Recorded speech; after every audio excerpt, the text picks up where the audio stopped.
behalf of Imperial Valley Regional Occupational Program and UC FarmSmart, we would like to welcome and thank you for attending the second session of the Virtual Youth Ag Summit.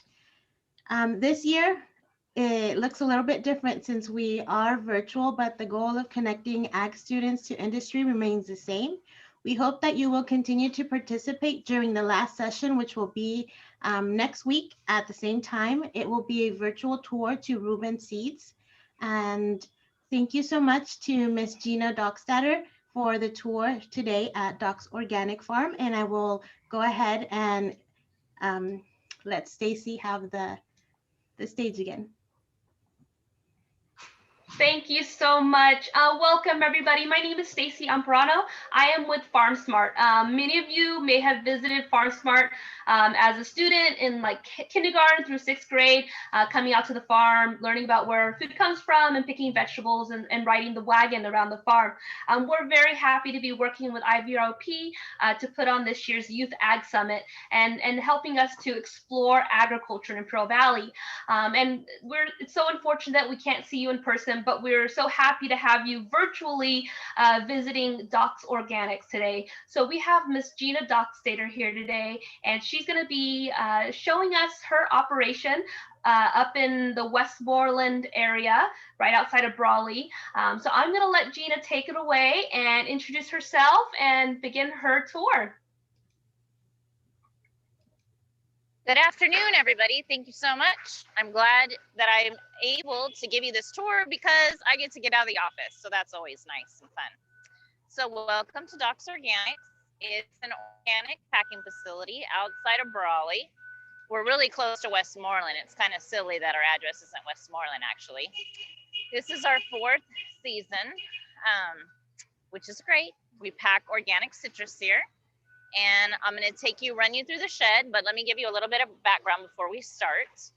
My uncle Pat Dockstader started farming organic citrus outside of Calapat. Started off with some lemon trees, and it kind of grew from there. My husband and I came into the program about 4 or 5 years ago and started helping, and we had decided, well, it was time to open our own organic packing shed, because at that time, because it is organic, it needs to be packed without preservatives, without chemicals. So you can't pack in a conventional packing facility. So we would have to truck our citrus out of the valley to different places. And we had enough acreage that one packing shed couldn't handle it at the time. We'd had to go to 3 different ones. So it's nice to be able to have a little more control over your product because we are the farmers as well. And then we just thought, you know what? We can probably pack the fruit too, right? Just makes sense. You have a lot more control from the farmer to the packing house, getting it out to the customer. So let's start off with this. Lots of fun, right? And I wish I could take you into the degreening room. So I'm going to turn around a little bit. I will let you see. Don't worry, I will turn the camera around. In those doors, we have a building, and that's the degreening room. So what I want you to think about is when you have 600 acres of lemons and your lemons ripen, right? They all want to ripen at the same time. How are you going to get all those 600 lemons off? Well, you're going to have to go, we call them blocks. So you go block by block, and that's kind of how we know where we're going to start. When we pick them, in the beginning of the season, we pick them green. So there they get put into these bins. I do want to show you some of the bins. Yeah, let's flip the camera around. All right, so you can see our bins right here. The bins are actually put out into the field, and the pickers that we get, some of them come from across, actually we get a lot of ours from across the sea, Coachella area. Anyway, they pick the fruit and they put it in the bin. The bin is picked up later by a forklift down the roads, goes to the end, gets loaded on a truck. The truck then comes in. Yeah, I hope I don't move too much, right? Yeah, I know I move kind of fast. It comes into our facility, it gets unloaded, and then it will go into our degreening room. Our degreening room is cooled, it's chilled. And in addition, there's a special gas that it will emit, and that helps the fruit to turn color. So in the beginning of the season, we put the fruit in there, it's cooler. We like to start harvesting in August, September. That's pretty warm here still. So we want to get it in there. We want to cool it down. We want to start turning the color. Then it gets picked up. It's my handy dandy forklift, guys. We're cleaning our bins right now. And it goes over here to this line. So we're gonna walk over here. And I'm probably leaving so much stuff out, right? So the forklift puts the bin on the conveyor belt. And then the conveyor belt comes up here. This is called our bin dumper. We're gonna squeeze up here.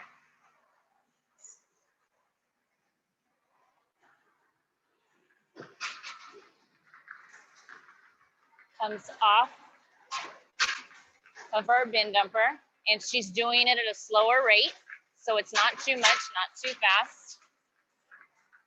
It's coming through. Our girls over here are sorting a little bit. If they're yucky, they're taking some of them off. If there's blemishes, if there's spots, if something doesn't look right. And just FYI for fun, I have run the bin dumper when we've been fixing the equipment late at night. And I think it's hilarious because if you make it go too fast, the boys get really mad at you and they start yelling and I start laughing. Probably not fun for them, but all right. I'm gonna come back down here.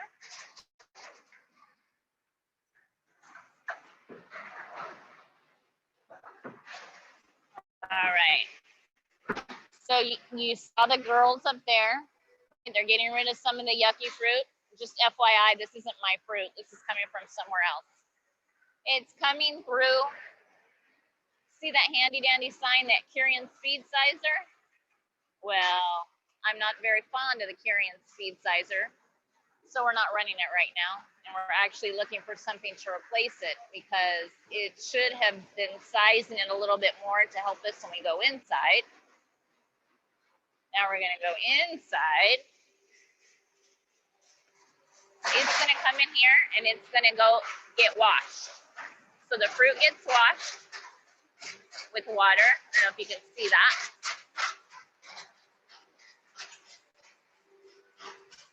We're gonna come in here and take a look. I don't wanna get the phone wet. Trust me, it's getting washed. Then here, the fruit's coming in, it's getting dried, right? They're just cleaning it, they're getting the dirt off.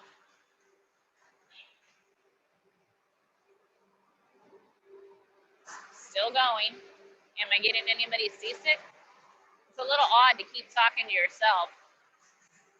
Okay, so once it's going through here, right, it's getting dried. Now it's going into our waxing machine. And so when it goes through here, it gets waxed. It's an organic wax that gets put around the outside.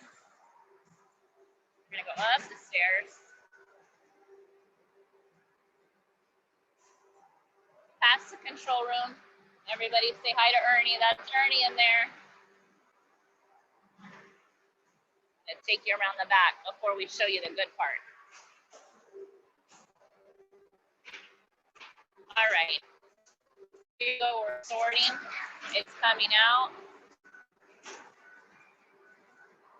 Should we make everybody say hi? Everybody has to say hi. All right. They're going through, they're sorting.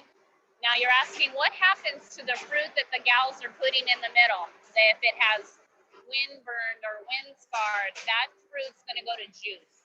So it's not going to the trash, it will be used, but it'll go to our juice, different juice companies that come pick it up. Obviously for a cheaper price. All right, so we're coming over here. Lemons, lemons. It smells like a pledge factory in here. So they're coming through here. This is really cool. So it's a weeder machine, red machine. Can you see the lights underneath? It's taking pictures of the fruit super quickly and it's sizing it. It's telling the machine what size fruit is going to go where. It's pretty fancy dancy. Actually takes out the need for more hand labor. We don't have the PLUs right now, but these machines, right? So it came out of the Weeda machine, is getting sized. Now, normally a run, these little machines right here, they have these little stickers. You see those stickers? Those are PLUs. Those, which is really dumb, is a sticker, and on this sticker in the control room, they've put what the commodity is. We can trace where the piece of fruit came from. It has numbers on it. A sticker gets put on every fruit. We're not running them right now because obviously we're doing something else. I'm gonna have to ask somebody what we're doing. Because we're running this fruit for juice, that's why. So it goes on this really cool conveyor. Let's fancy dancy. Normally, when we're not running juice fruit, when it's just running, it'll kick them out, the different pieces of fruit, to maybe this section over here, this section. Each section will be a different size. There'll be 75s, there'll be 95s, 60s, just depending on the size. Then we'll have somebody down below that will pack. But again, this is going to juice. And they'll pack in each box. But we're kind of doing a different kind of run right now. So the boxes are up here. Right now we're packing for Good Life Organic. We've partnered with a company called Veg Fresh, and those are their boxes. And then can you look over there? Can you see another really cool feature, which we're not working right now, of course, right? That's how life goes. Is our Giro bagging machine. That's our bagging machine over there. That's pretty fancy dancy. The lemons go up the blue, go into the hopper, come down. I'll show you later the netting that goes around it. And the public right now is grab and go. So they market a lot towards just the moms, the people that go in the grocery store. They just want to quickly pick up their produce and get out. So they want a 2-pound bag. They want a 1-pound bag. Super popular right now. So that Giro machine's running quite a bit. All right. We're gonna walk back down this way.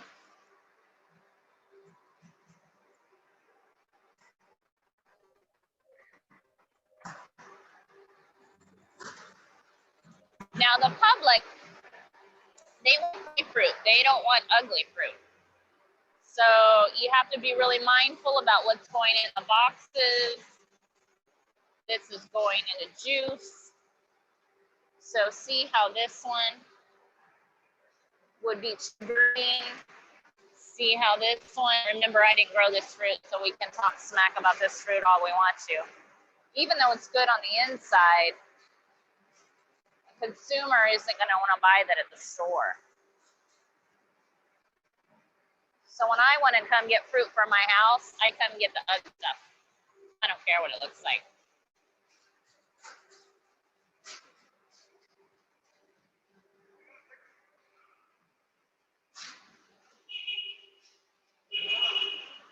All right, these are RPCs. Let's talk a little bit about this. You see, get off. Walmart likes their fruit in RPCs because these plastic crates are reusable.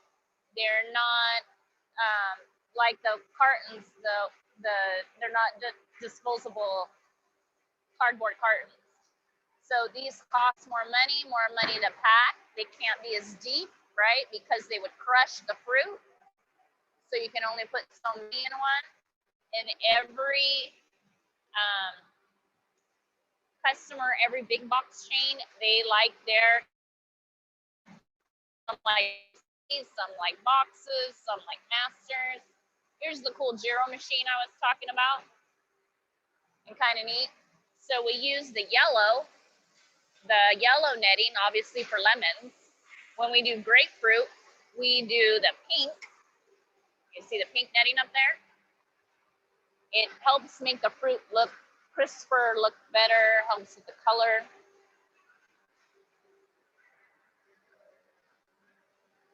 Yeah, I could probably talk a lot. Let's talk about a little bit about the labeling. So right here, this gives you your lemon, your organic. It's telling you you have 2-pound bags. So there's 18 of them, 2-pound bags in this box. You just have to have labels on everything. And I'm so sorry, our tape machine's not working. But normally when we're packing in boxes, the girls are standing here. They all have tags. And then the tags tell them what size fruit they're gonna get and how they put it in the box. And then they can still look and put it, if they still one gets by that they don't like the look of, they can still put it in the outside part so it can go to juice. There's our little tape chain. I don't know if you can tell it, but it's pretty nifty. The box goes up there and it automatically gets on the conveyor, and the tape actually does it all by itself. Comes down, tapes it, so it's kind of neat. And then this is our weigh. We weigh a lot, right? We got to make sure we have enough fruit. Everybody's getting what they need. Okay, we're going to go quickly into the cooler because it's cold in here. This is what our inventory. This is what. Gina, sorry to interrupt. Your screen is frozen right now. Oh. Okay, wait. I probably got to come out. What'd you say? Your screen is frozen right now, so I don't know if you can get back to a spot that maybe has a better connection. Okay, is that better? Yes, now it's moving again. Thank you. Okay, you're welcome. All right, you're gonna have to take my word for it because the internet won't work. The Wi-Fi won't work in the cooler, but in there is the cooler where it's really cold. I didn't really want to go in there anyway, right? It's too cold.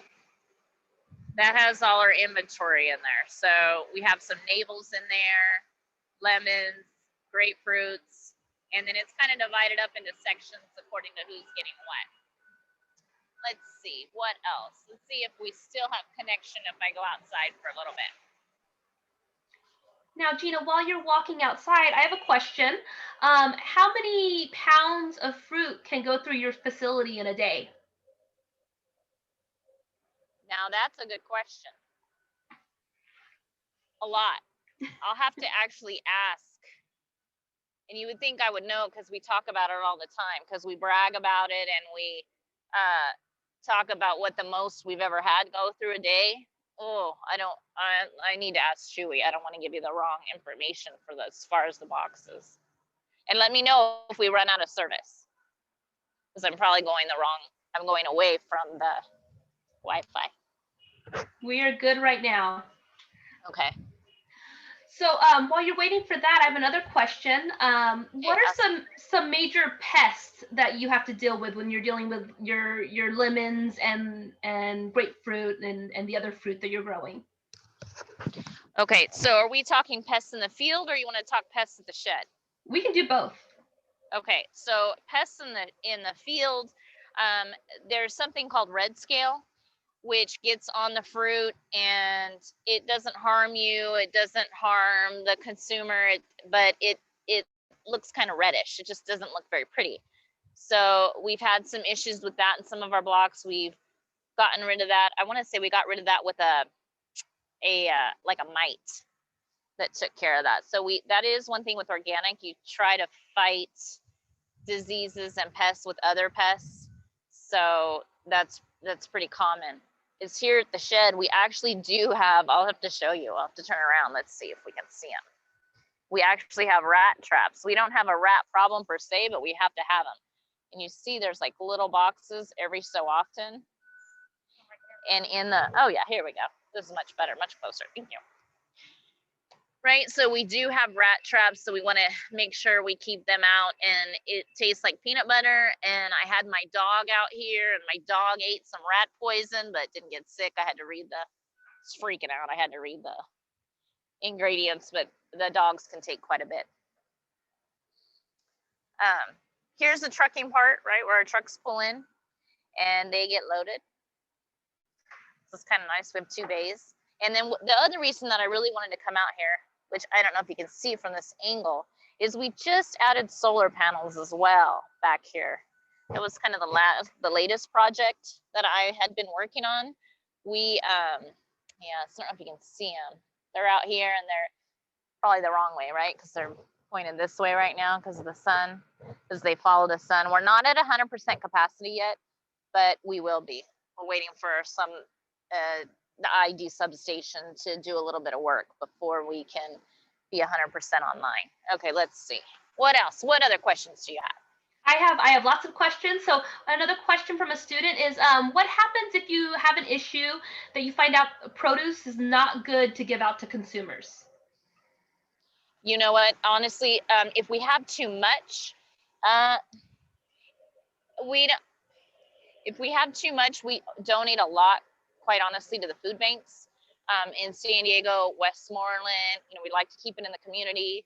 So we're big about donating. Maybe produce, it's not produce that's bad. It's just produce that maybe it's been in the shed too long. It's going to be in a weakened condition, because you got to consider that when you're shipping. Oh, we got to talk about Japan too.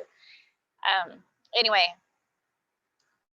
let's see. So when it's, let's just say there has been times where someone's gotten a load of fruit and later you've heard about it and they've said, oh, this load's not good. So we've had to adjust maybe the gassing in the room. What else? If they're picking, depending on if we get somebody else's fruit and we're not in charge of the pickers, if they nick the fruit, if they pick it off, mold spores can get into an area of the fruit. That can be common, and it kind of depends on who's contracting, who's doing your fruit. So we go through it. That's why we have so many. That's why we size it. That's why, and the fruit that's not very good, that's maybe ugly, it goes to juice. So Paraconi, we have some different juice people that they can still use the fruit, but you just can't, you know, you sell it as juice instead. It's kind of what you do. That's great. So what areas or regions do you provide citrus to, like your whole fruits? It goes all over. It's kind of like Where's Waldo? I like to play that game on the internet. Like, where has our fruit been? Literally, whenever I go out of town, you think we're ridiculous. We go and we look at the nearest Whole Foods, the nearest whatever grocery store. It doesn't matter if you're in Maui, wherever we're at, we look at that PLU to see the Dock sticker, the Good Life, because we pack a lot of Good Life product. We look and see whose fruit they have. I've had fruit go to Texas. I've had fruit go to Canada. That's the one thing I wanted to talk about in Japan. We've had sent fruit overseas. That is tricky because you have to think about that fruit's on that boat for a week and a half. So I can't send fruit that's already ripe. It's too long, it's too far to go. So it's much better to do it in the beginning of the season when the fruit's still green. You kind of play a guessing game. Oh yeah, we get all excited because in Japan it's a big deal, and it's a total different way of life, the way they go to the store. I tend to go to the store once a week. If I make it more than that, woohoo, hallelujah. I get everything for the week, I'm good. A lot of people in big cities like San Francisco, again in Japan, they go daily or they go every other day. So they basically get what they can carry. So they get one piece at a time, 2 pieces at a time. They don't get a whole bag. So presentation in Japan's a big deal too, with how they do the lemons. So it's just, it's kind of neat though. It's kind of fun to see. I mean, it's been all over, New York, everywhere. And from Kroger's to Whole Foods to Walmart to Costco we've been in all kinds of. And another good thing too about the valley, about having citrus here, which is kind of neat, is that we hit a window hopefully, the problem is we have a lot more Mexican fruit than we used to, fruit that comes up from Mexico.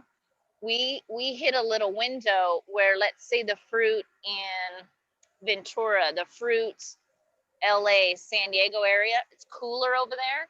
So their fruit doesn't come off at the same time ours does. Theirs is a little bit later. Ours ripens quicker, comes off sooner. So we have a little bit of a window. That's great. We have lots of questions coming in if you're willing to answer some more. Sure. How has production within your company been impacted by COVID? Oh, good one. Good question. You know what? Honestly, we have been really blessed because it's citrus. People want citrus for the vitamin C benefits. People are still cooking. Now, that doesn't mean we're still not getting the restaurant business, though. Think about how many times you have limes in iced tea, or, you know, just when you're in a restaurant when they're cooking with them. So we've still been pretty good. Our sales have been pretty good. We've been moving our product. You always want to hit those big windows, though, when the market's high. So we have had, you know, I almost feel guilty saying we've done pretty well, but we've done pretty well. That's great. Well, I'm happy to hear that your business is doing well. Now, we do have a lot of FFA students online with us, and a lot of students that are interested in careers in agriculture. Can you kind of share some of the career opportunities that you see maybe within your company, within your industry, for students? You know what? I think that people need to really think about the technology side of it. I know that sounds crazy, but like Chewy, my guy here at the shed, that can run everything, that can run every single piece of equipment, that he can do some wiring, he can do kind of a jack of all trades. I think that's very helpful. We've talked to other people too in the past, even at the farm itself, you know, the welders, the hands-on, knowing the computers, drones. I think drones are a big deal of the future. I don't use those currently. I can see where that's headed. I'm trying to think what else because I actually was thinking about that when we were talking about this. I just think all those trade school things. I just think it's a hard thing to get out of school and say, okay, I'm going to be a farmer. I just think that's difficult. So any kind of little niche, any little thing that you can find, you know, even we're organic, that's kind of our little niche. I just think that helps you stand out. That's great. Now speaking of organic, what are the pros and cons of growing organic citrus versus non-organic citrus? The pro is you feel really good, right? You feel good about what you're putting in your body. I used to be a personal trainer. They like to tease in the family that I'm the granola of the family. I believe in all that stuff. And you feel good. You feel better about it. The cons are, it's a pain in the booty. You have so much paperwork. You have so many forms to fill out. You're certified by an outside organization. They come in. I don't know if you noticed how clean our facility was, but it's cleaned all the time. And we even, just yesterday, I was in the office and I said, what is this? This is a log so you can write down when you wash your hands. You shouldn't be washing your hands anyway. That's ridiculous. So there's so much more paperwork to going organic that it is kind of a pain. You are certified. You have people that come through your facility. They check everything. Everybody's different. They like different things. It drives you crazy because maybe the paper towel holder's too high. Just crazy. So that is another, I think, big area is food safety. And I think as we progress, just because of everything that we've had with the lettuce, really focusing on the accountability on seeing where that piece of fruit came from, where that food came from. I think that is going to also be a big opportunity for jobs in the future as well. That's great. If you have any questions, I'm opening up to students. You can either ask your questions in the chat box or feel free to unmute yourself and ask your question. But while we're waiting for that, Gina, I'm just curious. I was kind of looking at your website and there was a mention of dates. Are you in the works to start processing dates? Is that correct? Yeah, that is my other project. So thanks for bringing that up. No, I'm just kidding. Yes, our dates were not at full production yet, but we will be. And so we will have 200 acres of dates, which doesn't sound like much, but that's quite a bit. I'm hoping that we can get some of our lemon customers to take some dates in the future. Now, the problem with dates is citrus only has to be refrigerated, so I don't have to have a freezer. When you start processing dates, right now we pick them and we send them to India, again, out of the valley. All that revenue is lost, right? Those jobs are lost. I would rather it stayed here. Anyway, to do that, I need a freezer because there is, you have to make sure that all the bugs in the dates, even if there's no bugs, that are killed. So your dates have to be frozen for 24 to 48 hours. So that would be another little facility that I'd have to include out here, which I do hope to do. And I do want to start selling some dates online just to get my foot in the door. It's just it's just easier and better, I think, if you can go from farmer to shipper directly to the customer. So, yep, that's kind of my fun little project that I was supposed to be online already selling those dates. I'm a little late on that one. We are excited for your dates to come out. Any other questions from students?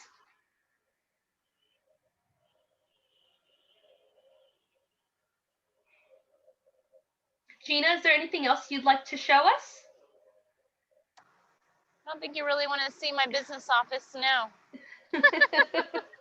Well, I'm curious, how many employees do you have at your facility? That's a good question. I have about 30 right now. And I'm guessing these are maybe people that have been with you for a long time? Some of them have really been with us for a long time. And as I mentioned earlier, we went into this partnership with Veg Fresh, which has been good because originally when we planned the shed, we just wanted to pack our own fruit to give us more control over how it was packed, how it looked, how it went out. Then Veg Fresh started bringing more growers in, so which is good because during our peak production time, we don't have that much time to pack other people's fruit. But when we're slower, we can bring in other people's fruit from Ventura, from Anza, from different surrounding regions, because once again, we're organic, and you have to, if you have organic fruit, it has to be packed in an organic shed. Otherwise, it's a pain to switch back and forth from conventional. You have to do so much cleaning, and it's so strict, it's just too tough. So since we've been packing for these other people, we've actually been open year round this year, all year round, which helps you keep your really good people, right? Because they want to stay year round. And so you get your better people, you get them to stay with you. So that has been great. And I just want to kind of point out your facility, very state-of-the-art packing facility, and it's an organic facility. Are there any other facilities like this in the Imperial Valley? Not organic. There's other citrus packing houses. We have Crown Citrus in Calabat, but we are the only organic citrus packing house in the valley. So, and that's why we've been able to pack other people's fruit. There has been a few more packing houses, not here, other places that have actually gone out of business.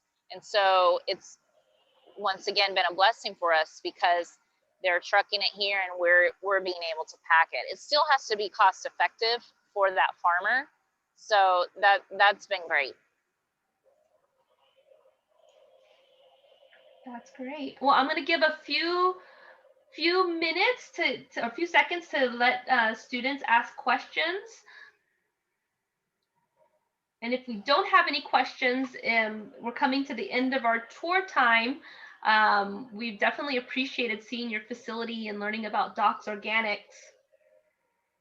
Thank you. Do I get to call any students out? I know my son is not watching. What the heck? Seth Cruz, are you out there? Ask me a question. How about you, Bobby? Are you out there? I'm just, throwing some random Calipat kids out there. We do have some Calipatria students in the room. Any Calipat students? Questions? I know some names on here too, so I could start calling some people out. So they're not no, shy. that's okay. You'll have to tell them though. They'll have to get online on my. I'm trying to think. Is it on the Facebook or Instagram? I think it's on Facebook. My son, who goes to high school in Calipat, Tanner, who is not watching. He works here sometimes too. Works at the ranch and he works here too. But there's a cool video of him making a box. Remember the Pizza Hut, like the Domino's pizza commercial where they're making the boxes super quick? Yeah, he was making boxes here one day like super fast. So I had to post that online. It's pretty funny. That is amazing. Now I do have a question. Do you ever do internships for students or have students employed there? Actually, I have. Well, they've started over at our ranch with my son Tanner. So I've had taken a few kids, and then if we've been short over here at the shed, I've said, hey, I need you guys to go box, or I need you to swamp, or I need you to go.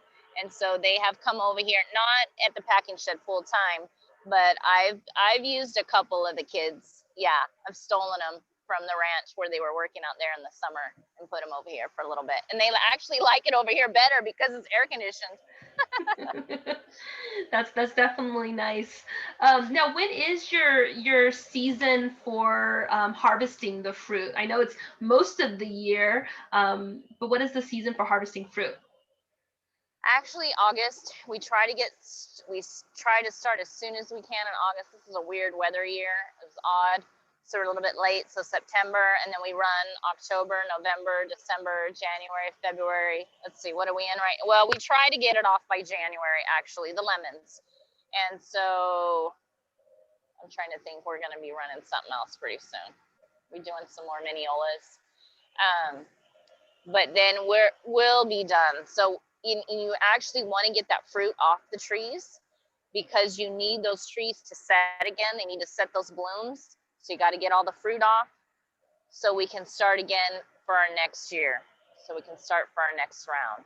And it kind of overlaps, like our sweet limes. So we do, or we grow organic lemons, organic sweet limes, which is a funky kind of lime that's sweet. It's a certain market. And then we also have grapefruit, and we have our dates, and I'm missing one. Oh, our miniolas, which is like a type of tangerine. Excellent. Now, I don't know if you mentioned this at the start, but how many acres of fruit do you grow? It's not quite 1,000 yet, so about 800. I even looked again because I'm always forgetting, just so I could remember exactly how many acres there are what. So let's just say about 450 acres of lemons. So if somebody has a calculator, there's about 52 trees to an acre. Don't ask me to do that math. I like calculators, which tells you how, because it doesn't sound like much. That's a lot of trees. Let's see, grapefruit. That's 23,000 trees just for your lemons. Just for the lemons. And we have the most lemons is what we have the most of anyway. But yeah, that's a lot of trees. It's crazy. Yes. Because you think an acre, for a reference, if you haven't learned this, an acre is like a football field size. So she has 800 plus acres of fruit, so 800 plus football size fields of these trees. And that's another big thing too for our customers, like for our big customers. Let's say our Walmart, our Costco. The buyers like to come out. They like to come out to the grove. They like to see the trees. It's nice. It's pretty. They like to see it taken care of. They like to see where the fruit's coming from. And then they like to come over to the shed and they like to see how clean the facility is. It's really well done, really nice. So that helps, that led me into something else I was going to tell you. And I forgot that. I thought, oh, that's right. I wanted to mention that too. See, thought comes in and the thought goes right back out. Something about a job. Oh. This is what your students need to do. I remember now. it's really silly how the whole marketing, right? Because I'm a farm girl, I'm the farmer side. I didn't really understand the packing shed side and what it takes to get these products to the consumer, right? Until we open the packing shed. It's ridiculous that I have to put a piece of paper on each piece of fruit, like it's a waste of material, it's a waste of resources, but I get it, right? Because you got to be able to trace back.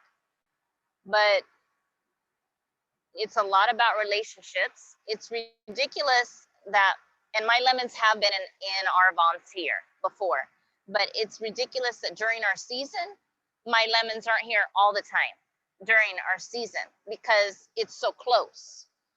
No, instead, my lemons will go to a dock in LA where it'll get pieced out and they'll figure out it's going to go to this Walmart over here or this Walmart over there, or let's just say Vons. It's going to go to the Vons in New York City because the buyer for New York City likes me or likes my lemons or whatever it is. And so then you have all that fuel cost, all the trucking. The whole system is crazy. You would just think that more people would buy local. You see those commercials, you see the push for it, you think, oh, that's what everybody does. They don't, because they don't have the opportunity to buy local because of the way the buyers buy. It's just a crazy, you just would think we would be smarter than that. Anyway, that's my little soapbox for today. Sorry. It's very true. It's a systemic issue that it's not just easy to say go out and buy local. There's many systems high above us that need to change to make that happen. Even if buying local is just within California, which we always encourage people to buy California fruits and vegetables when you're at the grocery store. We do have another question from a student, and I'm not sure if you directly know this answer, but how often do you water the trees and how much water does it take to water them? That's a good question. It takes quite a bit of water. It's actually kind of interesting, right? Because we get our water from the Colorado River and we have ponds. So we have different ponds set up, because if you think about it, I don't know how familiar you guys are, but let's just say a farmer's going to grow a crop of alfalfa. Well, my alfalfa, my hay crop, I'm the farmer. It's the middle of the summer. I need to water my hay. I call the district and I say, hey, I need 6 feet on, 24-hour head. See, way too much of a farmer's daughter. The district will hold you, maybe somebody else higher up the ditch system is going to get their water before you are, so you're not going to get it yet. So you have to, hey, okay, you can be held. It's not that big a deal. Let's talk about a tree. Tree is a big deal. When it's 115 degrees out and you don't have water for that tree, it's bad, very bad. So we have these reservoirs. We order water. We fill up the reservoirs.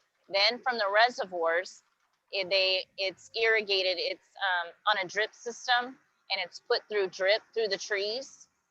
I'll have to ask. I don't know exactly. That's a good question though. How much water it takes, I guess, compared to, I was just reading another farm journal the other day about the difference between an almond tree, and I want to say it wasn't avocado. I'm talking about almond milk. Oh, it's macadamia nuts. How macadamia nuts use a lot less water than almond trees do. So citrus though, you do have to water pretty well. And then you also, as a farmer, have to be smart enough. You also have to stress the fruit.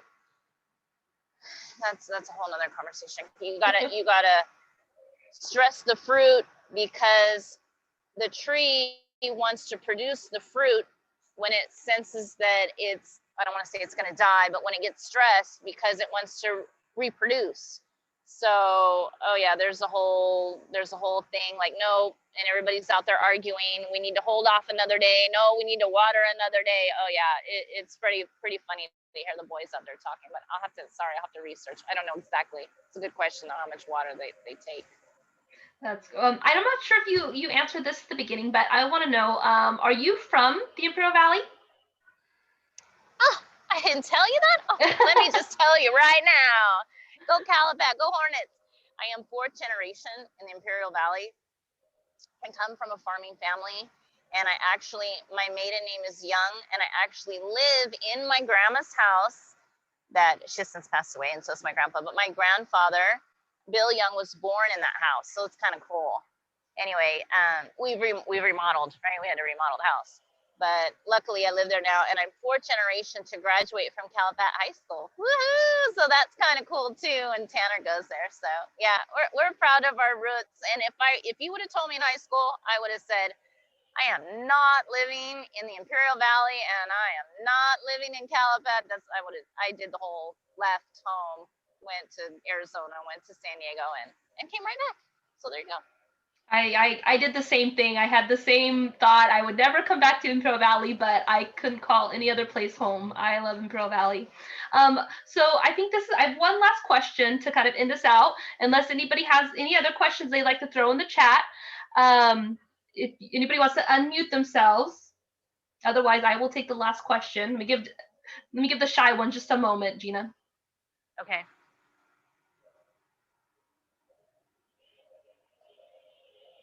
Okay, I'm going to take that as no questions. Well, I want to know, I think this is really important for individuals that are like in agriculture and students that support agriculture. How do you personally advocate for agriculture, and how can our high school students advocate for agriculture? I am on CWA, right? California Women for Agriculture. We recently started that organization back up. A lot of it is, I want to say, making your voice heard or being known, but that's difficult too. It's and I can't tell you, I'm at the Capitol, I'm lobbying for agriculture. You know, I'm watching where my dollars go. I'm watching what I buy. I'm trying to buy local. I am posting things here and there on social media. Obviously vote, right? Your vote counts. What you vote for too, that counts as well. I'm trying to think how to answer that, right? When you go on these California Women for Agriculture trips, you meet different people, you learn about, it's really fun for me to learn a different people farm. You know, I just think I grew up here, so I think this is how everybody does it. I'm like, what do you mean? The people that dry land farm, you wait for rain. That's like crazy. That's ridiculous. You need to have a ditch system. So I think, I don't even know, besides, just getting I think your questions involved. were amazing. Yeah, your answers were amazing as far as knowing where your food comes from, really supporting our local farmers, even if that's just California farms, and helping to share the farmer's story as far as, you know, how much work and dedication and love that you guys put into your job and in growing our food. So we appreciate you as farmers. Well, thank you. Yeah, no, we appreciate it too, and we love it. And I just think you're right. It's just the story, and it's just the sharing. And when you're with like-minded people, that helps to get the story out. And I actually think COVID is helping the farmers, because people are realizing, hey, without farmers, we're going to be in deep trouble, right? So they are definitely essential.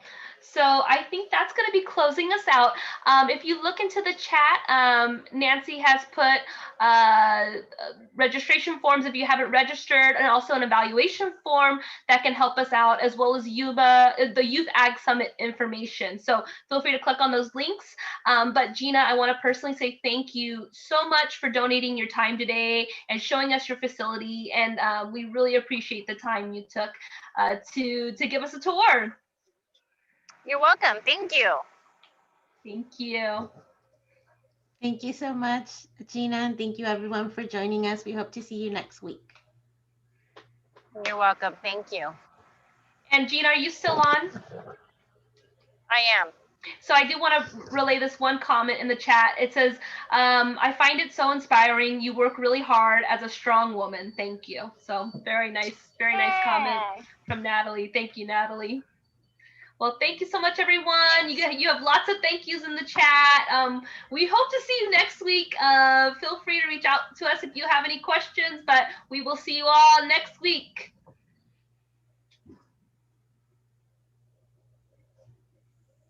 Okay, can I leave now?